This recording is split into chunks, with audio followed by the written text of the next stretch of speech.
Good evening, everybody. How are you?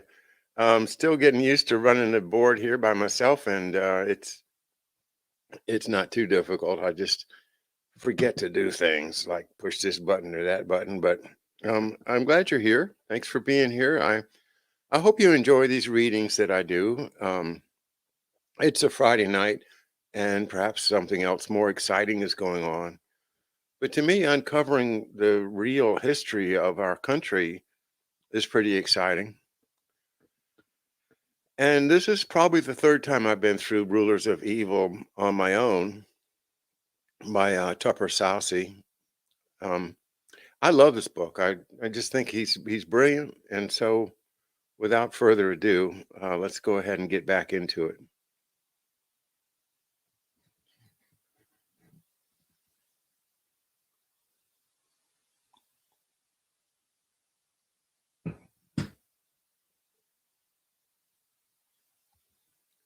Yeah, I do have a mute button, but it's way over there, and it's like I'd rather just.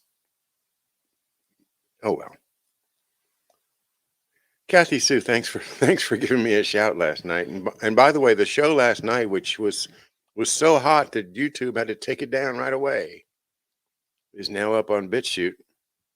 My channel on BitChute is called McDuff Uncensored, and so far it has been.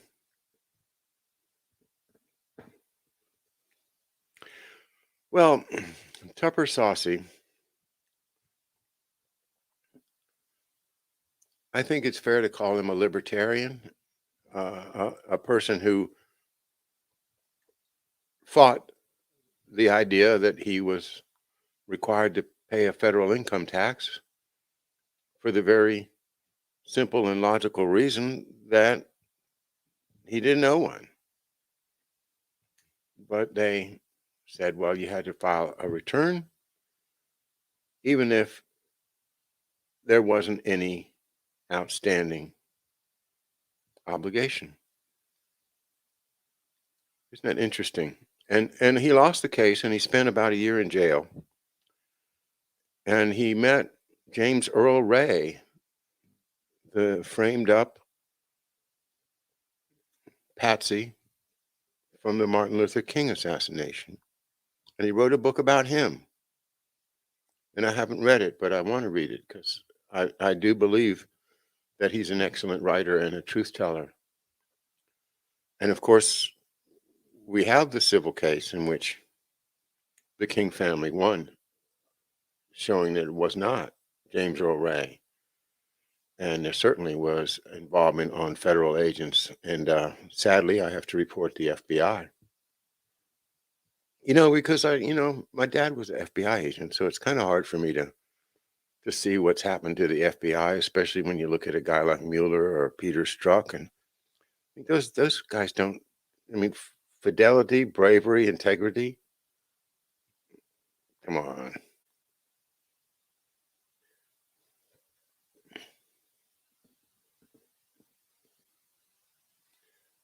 See, my lights are playing a little trick with me here. Let's be all right. If it starts flashing or anything, I'll fix it. Hello, everybody. Freedom. Freedom 1, 2, 3. Yeah.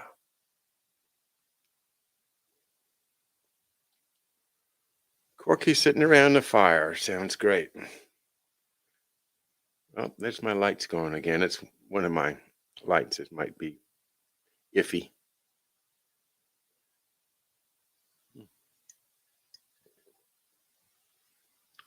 A little tickle in my throat. So I'm sorry. I was getting back to introducing Tupper Saucy's book, Rulers of Evil, and we've followed the Jesuits now from their inception up until the 1770s, and that's where we are right now. Oh, let me fix this. I'll be right back.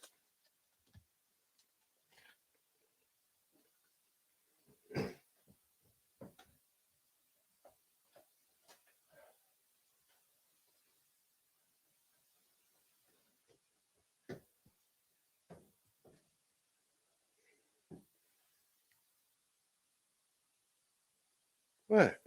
It's still It's still. Sorry. Hang on.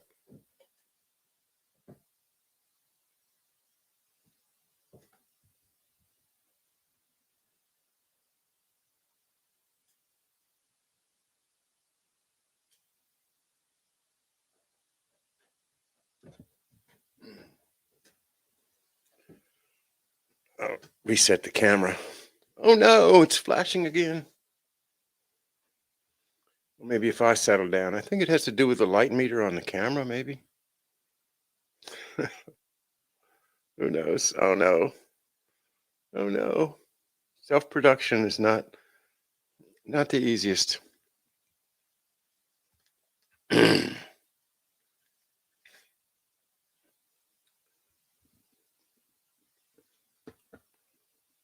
Well, I'm going to read and hopefully it'll settle down. Well, if you recall our last reading, we were on page 150, um, and we were talking about Lorenzo Ricci and his um, Jesuitical, and yes, that's a word, tactics. It's Machiavellianism, really, and also Sun Tzu, which we suspect that Lorenzo Ricci might have actually been Sun Tzu or another Jesuit in China that could have, come up with the legend. But what it provides, Sun Tzu, is a verification that it's not just Machiavelli, it's also the ancient Chinese that use these tactics. And I don't think it's true. If you look at Confucius, and it doesn't make sense that Sun Tzu was a real person. I think this is indeed, as Tupper Saucy says, the creation of a Jesuit, probably Ricci himself. So how we doing? Oh, we're still flashing.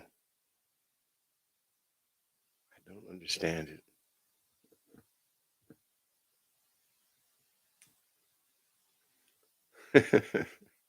Hey, Mark's here. Hey, Mark. Yeah. Oh, God, I love your show today, Mark, on Bruce Ivins, and I think you're absolutely right. And you could be a pretty darn good lawyer if you wanted to, if you wanted to just take the trouble, because I think you've got a great advocate's um, attitude. All right, I'm taking this warm coat off. I'm swinging back and forth here, trying to get it off. It has something to do with my movement, I think, and the light meter on the camera. I've been using the same camera for 6 months now, and I use it all the time. So I hope he's not getting worn out. Don't wear out on me, camera.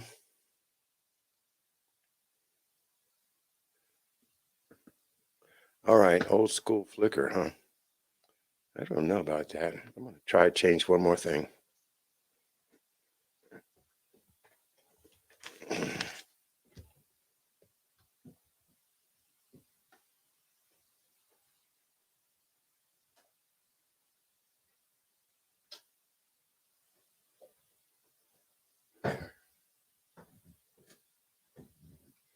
At least if if it flickers, you won't notice it so much with the background light. Oh, well, yeah, there it goes.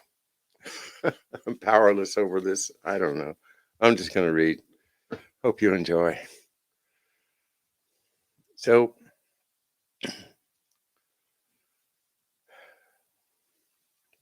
here's where we left off.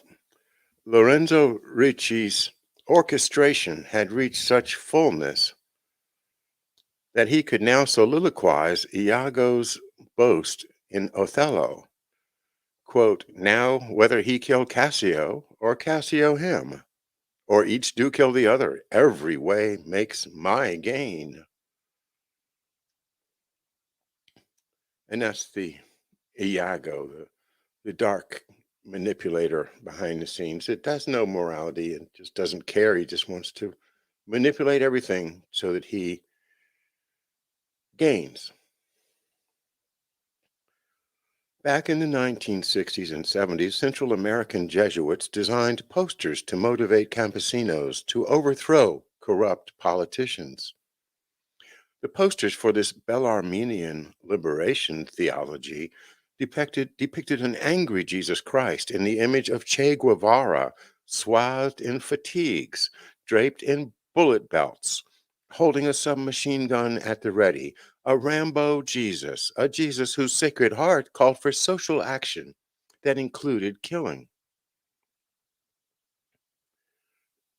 remember from last time, Bellarmine is cardinal, who even in the early 1600s had written the idea that that government derives from the consent of the governed, and that being the original idea behind the Constitution and the Declaration of Independence, the reference to Bellarminian liberation theology being applicable 200 years later in Latin America is what we're talking about here.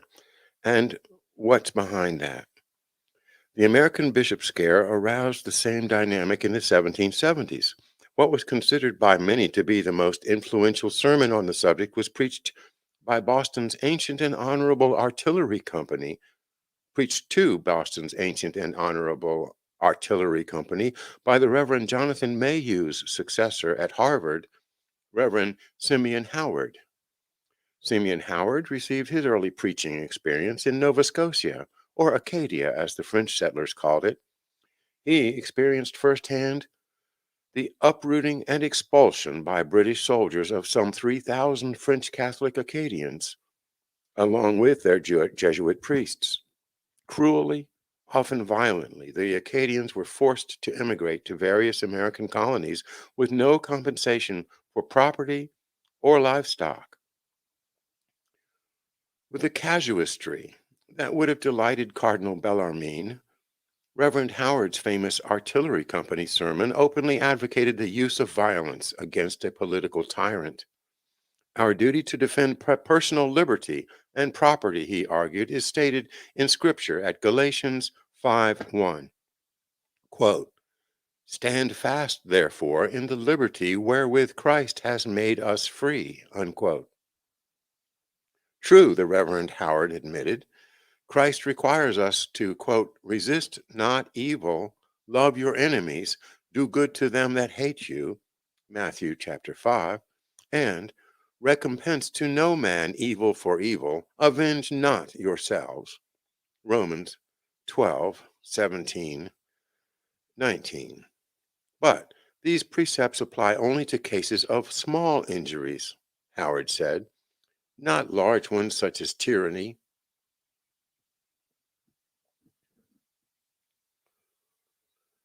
Nor, said Reverend Howard, should we fully accept Christ's commandments on property. Quote, "Love not the world nor the things that are in the world," unquote, John 2, verse 5, and, quote, "lay not up for yourselves treasure on earth," Matthew 6:19, and "give to him that asketh thee, and from him that would borrow of thee, turn not thou away," Matthew 5:42. Such precepts as these, Reverend Howard said, are, quote, "indefinite expressions, which, quote, we have a right to limit," unquote. Now, the defensive application of lethal force is reasonable and noble and patriotic, but it is not recommended by Jesus Christ. The Jesus of the Scriptures cautions that life by the sword means death by the sword. It is Rome, not Jesus, that commands the use of lethal force. Rome, whose natural law society was built on the willingness of the individual to risk his own life in killing to preserve the religious state. And it was Rome that Simeon Howard beseeched his audience to emulate, quote, "Rome, who rose to be mistress of the world by an army composed of men of property and worth," unquote. A decade after the American bishop scare had broken out, thousands of American Protestant and Catholic churchgoers began killing and being killed to win, quote, "the war that would keep Anglican bishops out of America," unquote. And they won this war. But the utterly stupefying outcome of their victory was that no bishops were kept out of America. Two bishops were brought into America, an Anglican and a Roman Catholic.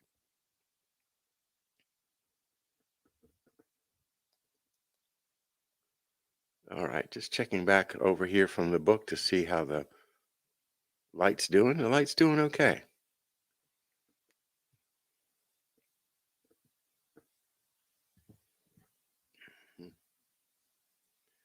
If you want to see a great Othello, you have to do Paul Robeson. You can't. There's nobody else.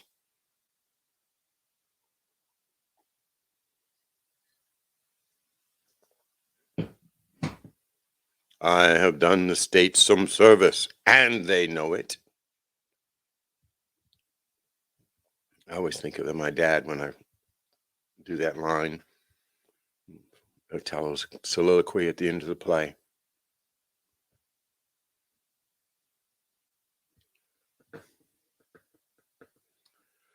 All right, back to the book.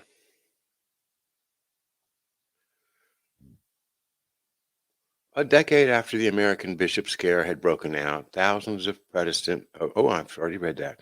The Roman Catholic, of course, was John Carroll.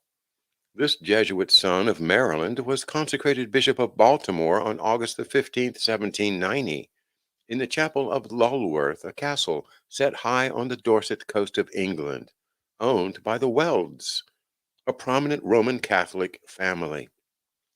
Lulworth's upper, quote, red room looks to the east upon a commanding view of the estate's long entrance meadow, and to the south upon a famous smuggler's cove in the distance. A frequent visitor to Lulworth Castle and an honored guest in its red room, I am told, was King George III.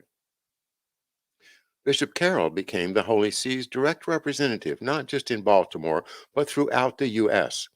This fact was validated in 1798 by Judge Addison, president of the Court of Common Pleas of the Fifth Circuit of Pennsylvania, in the case of Frum versus Carroll. Frum was a recalcitrant German Franciscan who wanted to establish his own German-speaking, laity-owned parish. Addison ruled that, quote, the Bishop of Baltimore has sole episcopal authority over the Catholic Church of the United States, and without authority from him, no Catholic priest can exercise any pastoral function over any congregation within the United States, unquote. I'm interested in who this Judge Addison is, and given my Addison connection at Oxon Hill Manor, and of course the writer Addison and Steele. So I don't know. I'll have to look up Judge Addison of Pennsylvania.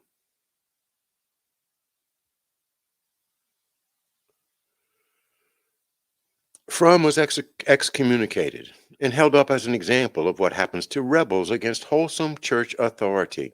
Addison's use of the term Catholic Church of the United States is an interesting judicial notice that Carroll's ordination instituted, for all practical purposes, a secular church ruled by the Black Papacy.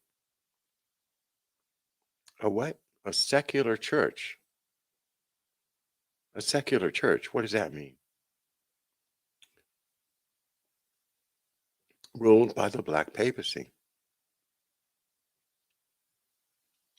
Eminent Catholic historian Thomas O'Gorman concurred in 1895, observing that American Catholicism was, quote, in its inception, wholly a Jesuit affair, and has largely remained so, unquote.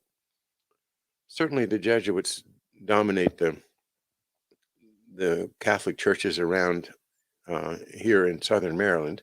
Of course, that's where they landed, so it makes sense. But the effect of having Jesuitry in the leadership of the American Catholic Church makes it different from other Catholic churches in Europe. And think of that poor German guy, the priest that wanted to set up his own parish and speak German, and and the Jesuit guy says, no, you can't do that. And he went to court and got a court order. Said, nope, you can't do it. And you're excommunicated.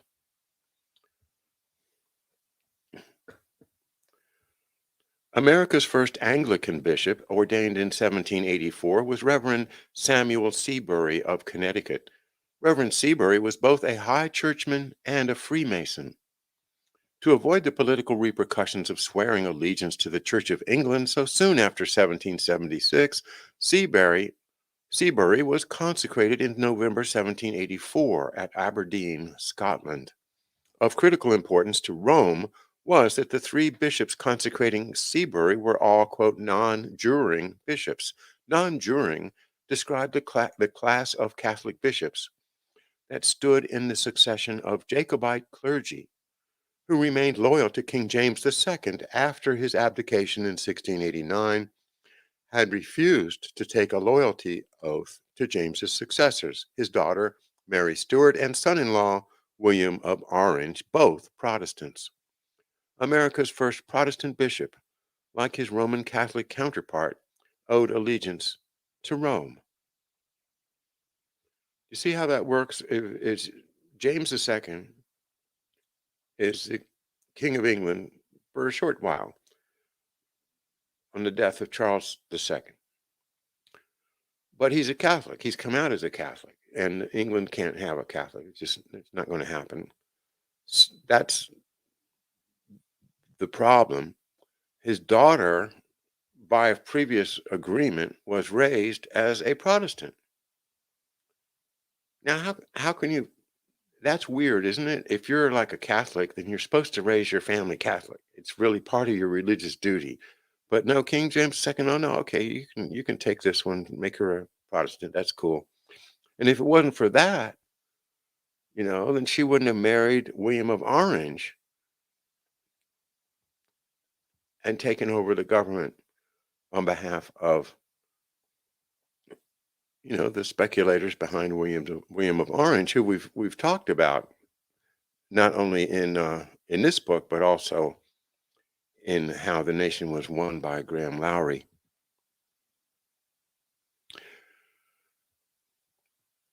So that's why they say they owed allegiance to Rome, even though they were Anglicans, because they were non-juring. That is, they did not accept William and Mary as the sovereigns or the leaders of the church.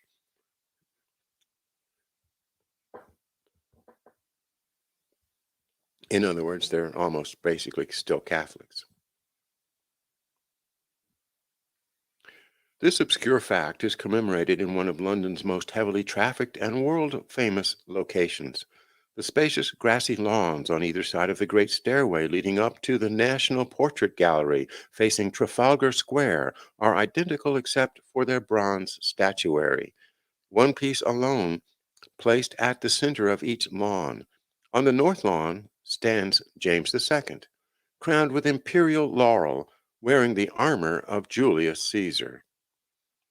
In parentheses, an elderly British Jesuit with a passion for offbeat historical detail confided to me that James loved to go out in Caesarean drag, unquote.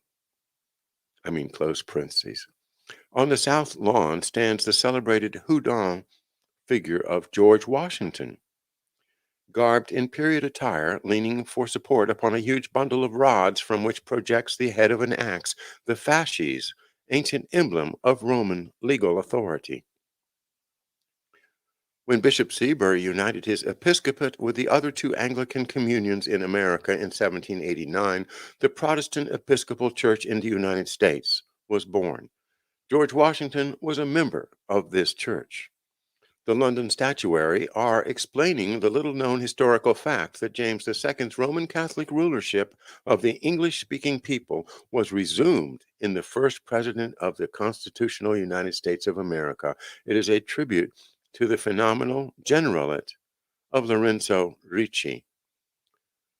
He's saying that George Washington was basically a closet Catholic. I have other information along those lines. It's they're very tantalizing. I won't spill all of my stuff on that right now, but we will talk about that later. Was George Washington really a Catholic? Secretly.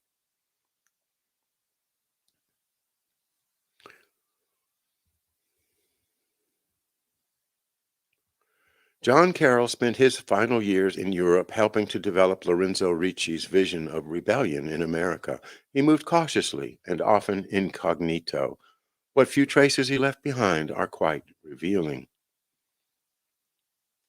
Among the many British visitors to Rome during Clement XIV's sweetening toward England in the early 1770s was a young member of an ancient ruling family of Dorset and Somerset counties named Charles Philippe Stuarton. Charles Philippe was nephew to the Dukes of Norfolk. We remember the Norfolks, Thomas and Edward Howard, for their significant contributions to American independence. Thomas, originator of colonial Freemasonry; Edward, coupler of Lord Bute to the future George III. Arriving in Rome with Charles Philippe was his professor at the Jesuit college in the medieval Flemish city of Bruges, John Carroll. By the way, Carroll High School in Washington, D.C. is named after John Carroll. The pair were enjoying a grand tour of Europe, which had begun in the summer of 1771. Arriving in Rome with Charles Philippe was his professor. All right, I read that. From Bruges, they had proceeded by carriage down through Alsace-Lorraine to Strasbourg, across the Rhine to Baden-Baden, then upstream to Karlsruhe, Bruchsal, Heidelberg, Mannheim, Worms, and Mainz. From Mainz, they made a curious detour over to Trier, back to Mannheim, through Swabia to Augsburg, and then to Munich, Innsbruck, across the Italian border to Trent, along the Adige River to Roverdo, Verona, Mantua, Modena, and Bologna. They reached Rome in this autumn of 1772. In Rome, Lorenzo Ricci appointed Carroll to the position of prefect of the sodality. This title designates, according to the New Catholic Encyclopedia, quote, a chief organizer of laymen for the promotion of some form of social action, unquote. That's tantalizing, isn't it? From the promotion of what social action, I wonder, might Ricci have ordained Carroll to organize, if not the American Revolution? While John was in Rome with Lorenzo Ricci, his cousin Charles Carroll, now in his mid-30s, pulled off a clever media ruse in Maryland. It won him tremendous popularity and established him as an important civic leader. In January 1773, a letter in the Maryland Gazette attacked the administration of Maryland Governor Robert Edens. The letter was signed First Citizen. In a subsequent gazette, the attack was demolished by the eloquent arguments of a second citizen. But in February, First Citizen demolished Second Citizen. As the duel continued on into the summer, First Citizen was revealed to be Charles Carroll, whereupon Second Citizen nastily slandered Carroll, putting him down as a disenfranchised Catholic. Suddenly now, Carroll was an underdog, just like his fellow Americans in relation to the British Crown. Although Charles was a super rich lawyer, landowner, educated at the best Jesuit colleges in Europe, the people lavished him with sympathy. They despised Second Citizen for his bigotry. Maryland and America now had a new hero, a preeminent champion of religious liberties, a Roman Catholic First Citizen advocating a new political order. Loathsome second citizen made the status quo seem distasteful and undesirable, which of course was his assignment in the ruse. Second citizen turned out to be the acknowledged head of the American bar, a Mr. Dulaney. This Dulaney is a very interesting character. He portrays him. We're not sure whether he is an Irish Dulaney or a Huguenot Dulaney, like Dulaney. And I would love to know for sure. But anyway, he plays the opposite role in what's really a case of hair pulling, and Saucy sees that. And we use George Webb's great metaphor. This is hair pulling. And, I think what's going to happen later, and when we get into Washington, when we get into Jefferson and John Adams, that I think they engaged in hair pulling after the Revolution, after the Constitution, after the Bill of Rights is all signed. Then they start becoming enemies. And I'm not sure, but I think they may just be putting on a big show to keep us divided and submissive.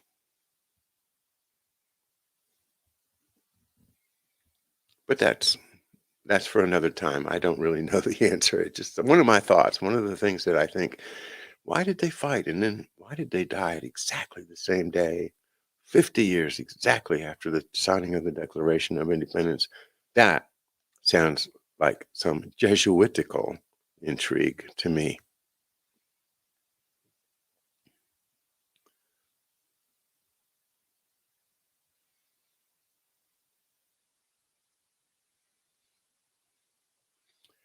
Meanwhile, with the coming of spring, Carroll and Stourton left Rome for Florence, Genoa, Lyon, Paris, Liège, arriving back in Bruges just a few weeks before Ganganelli, Clement XIV, disestablished the Jesuits.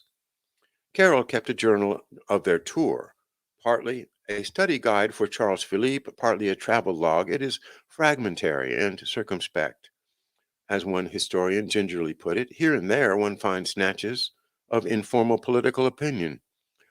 Although Carroll's opinions are interesting, it's his circumspection that intrigues us most. It's what his journal doesn't say. Traveling with a student appears ordinary enough, but Charles Philippe Stourton was no ordinary student.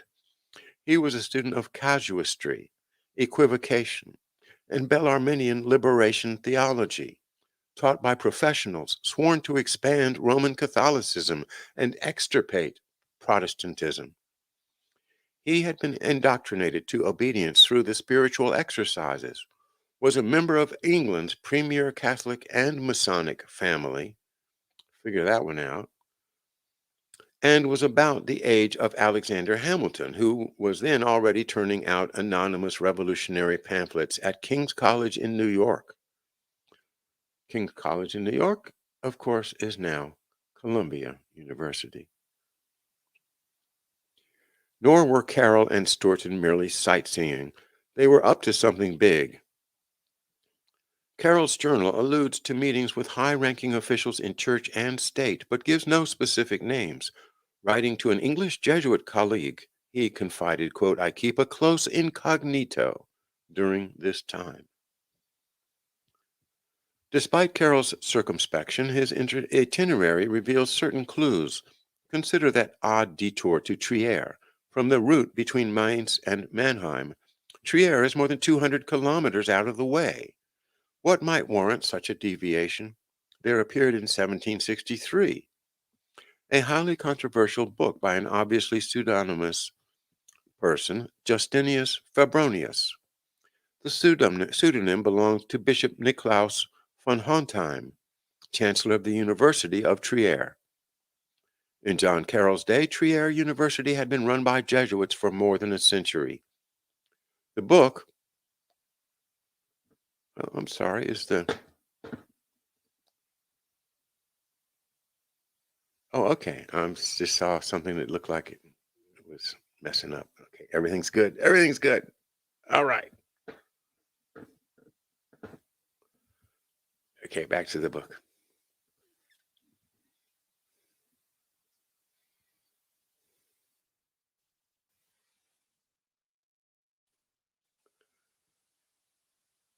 The book, of which there is apparently no published English translation out of its original Latin, is entitled On the State of the Church and the Legitimate Power of the Roman Pontiff.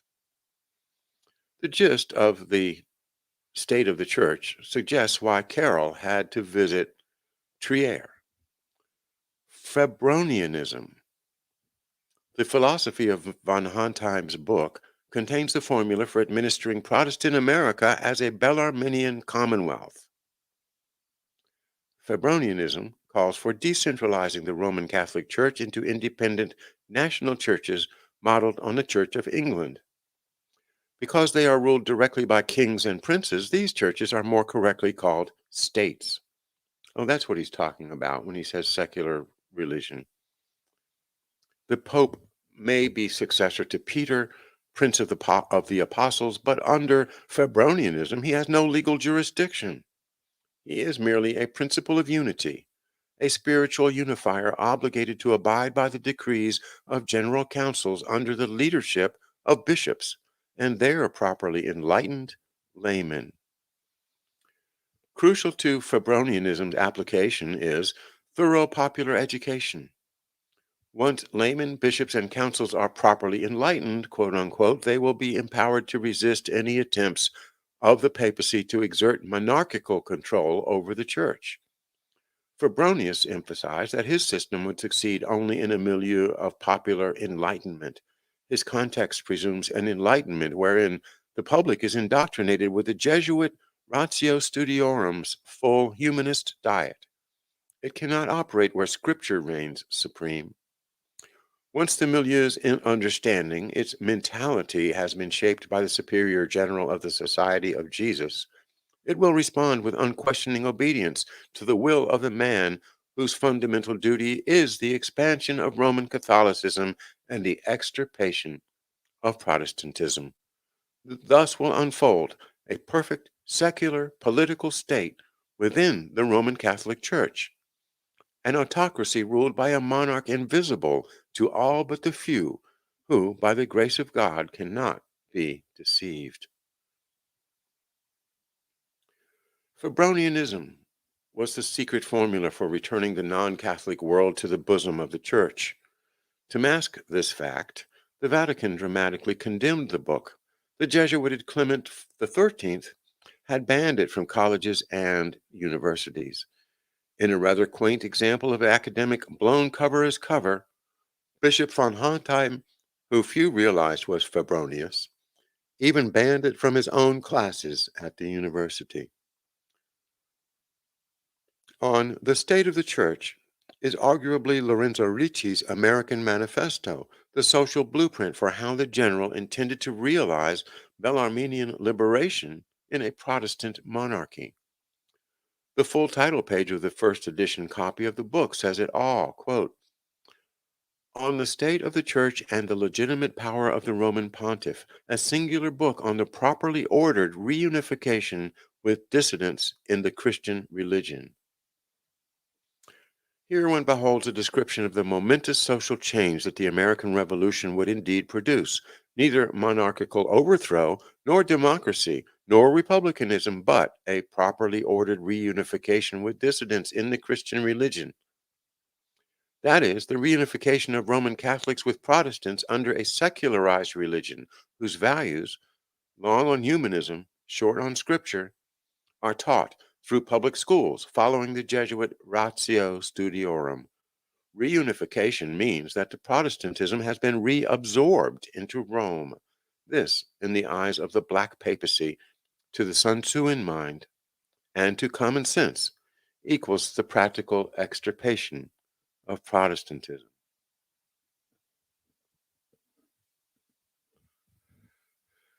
Ah, that's complicated and difficult stuff, isn't it?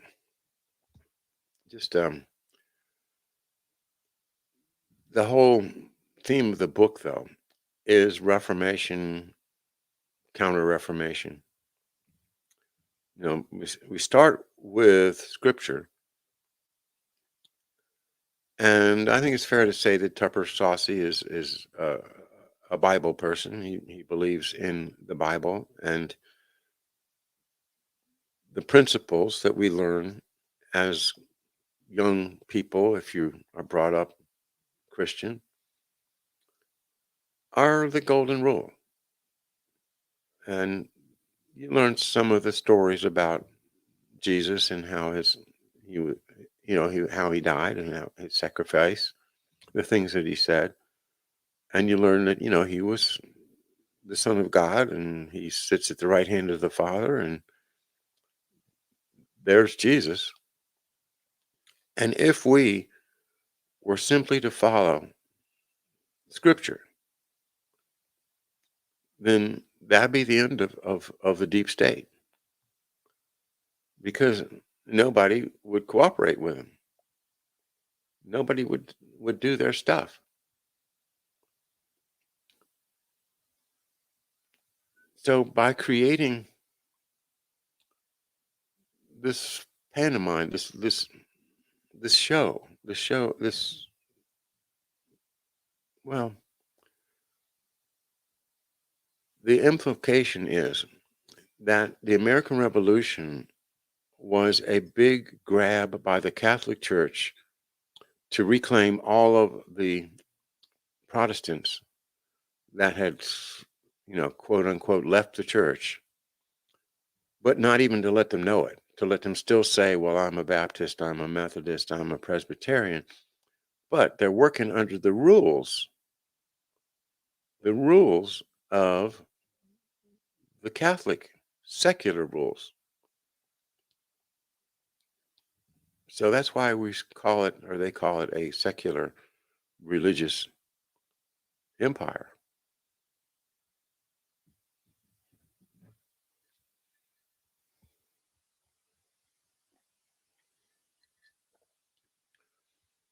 Now, need I add that we now have 6 Catholics on the Supreme Court? The most important principle of law with regard to the Supreme Court is this: it is emphatically the province of the Supreme Court to state what the law is. Chief Justice John Marshall. I think that was 1807, if my memory serves. And ever since then, we've looked to the Supreme Court as the final authority. As a matter of fact, when I was young, what my dad once said, is the Supreme Court infallible because it is final, or is it final because it's infallible? And what he's saying is, we all want to have a final knowledge of what the truth is, what's justice, what's real. And we're trusting the Supreme Court to rule according to the law. But now we've got this guy, John Roberts, who likes to go to Malta when he's feeling stressed out, takes a vacation to Malta. Now, unfortunately, he seems to have got a black eye. You ever wonder about all these people with black eyes? What does that mean? To me, it means somebody been messing with going into their head through the eye socket. That's what I think. We just put a little electrode in there, and then you'll know how to decide all these difficult cases. Chief Judge Roberts will just give you a little nudge with the electrons. Oh, I know the answer now. So this is what scares me: is it the Catholic domination of our Supreme Court looks to have been planned. And when you had the Supreme Court refuse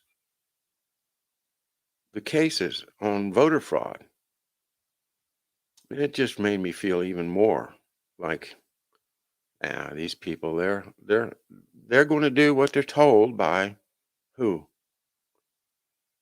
Well, we can't call him the Black Pope because he's the Pope. He came from the Jesuits, still a Jesuit. Is there a Black Pope running the White Pope?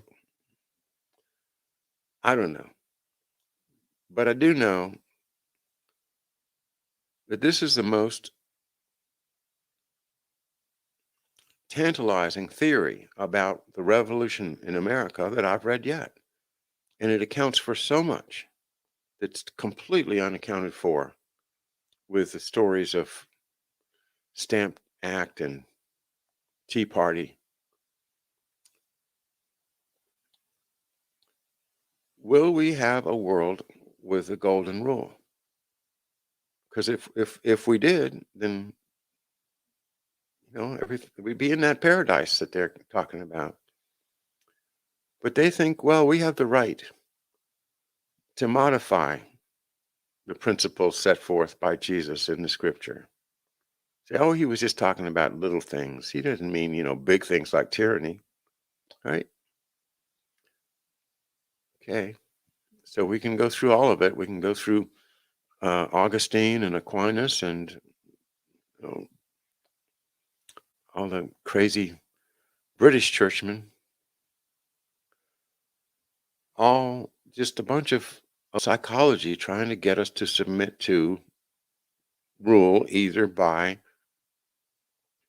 the monarch or by a oligarchy, in either case secretly controlled somehow or another by the Jesuits.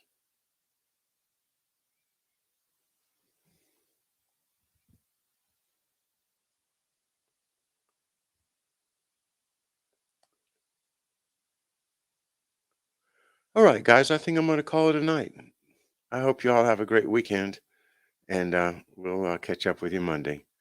Good night now.